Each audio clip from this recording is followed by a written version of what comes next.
The Transcontinental Railroad Act was initiated during the Civil War, shaping frontier life as one of the major drawbacks. Was it forming much newer conflict?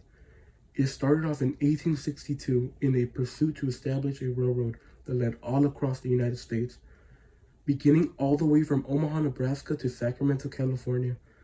The main purpose of this form of transportation was to move any goods, like foods, crops, and many manufactured resources, from the East Coast to the West Coast, along with positive effects of encouraging increased settlement in the West while having a cheap and easy way to travel.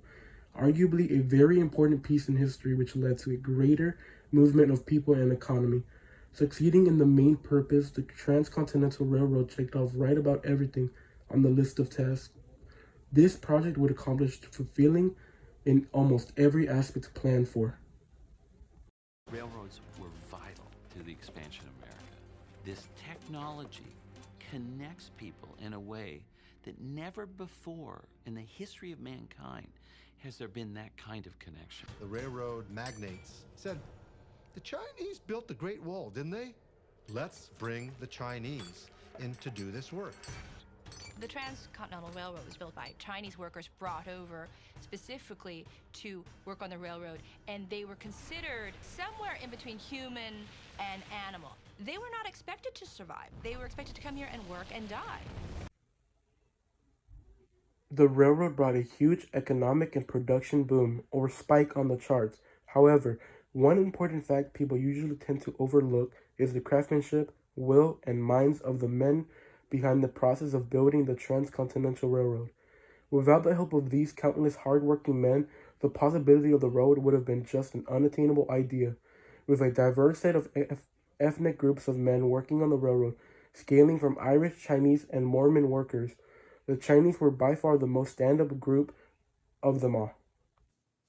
Due to the economic state of China and the problems they encountered with their political leader, Chinese farmers moved to America in search of employment to send their people. In the process of building this railroad, many Chinese immigrants were looking for labor and were hired to work on it with a very low pay.